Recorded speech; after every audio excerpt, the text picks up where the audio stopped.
Recent torrential rains in Myanmar caused severe flooding in 12 of the country's 14 administrative regions. The devastation this year is the worst the country has seen in 4 decades. To offer their assistance, Tzu Chi volunteers conducted disaster surveys in the affected regions. Knowing that flood victims are in need of immediate assistance, volunteers also brought aid supplies for residents. Here in Myanmar, residents take to using boats as transportation after experiencing the worst flooding the country has seen in 4 decades. Out of the country's 14 administrative regions, 12 of them were affected.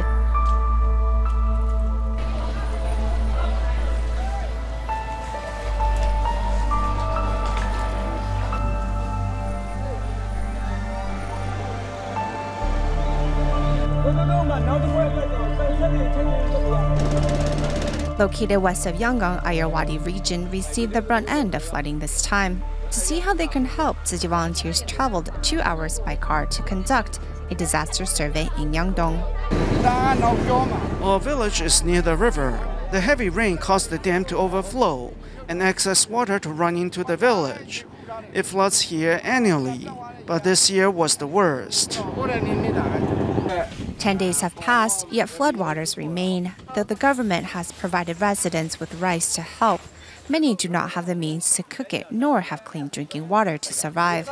Worried about the flood victims' health, Tzu Chi volunteers hope to get more information from the local village chief. If they have rice, do the residents have a way to cook it?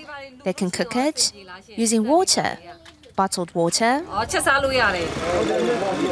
As the floods this year affected many of the country's citizens, many young people were inspired to help the flood victims by taking to the streets to canvass donations as street performers.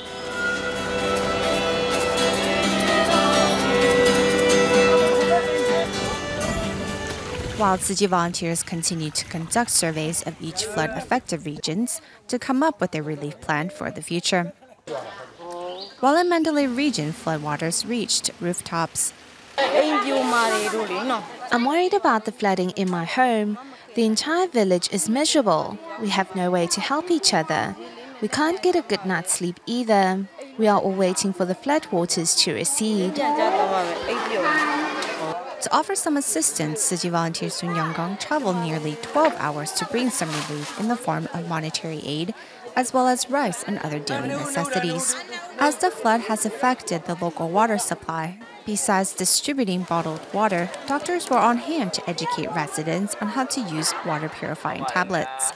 Currently, the shelters have drinking water for residents. But when they go home, they still face the problem of finding clean drinking water. During the free clinic, I saw many patients who were suffering headaches due to the stress of dealing with the flooding. Among the volunteers at the distribution, some drove 7 hours from Bago to participate. The master says in doing good deeds, we must have a big heart.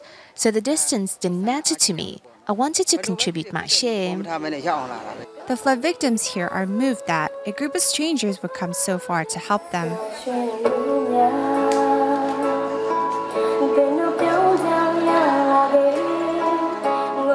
In the days ahead, Tzu Chi volunteers hope to be able to provide more relief for flood victims in other parts of Myanmar.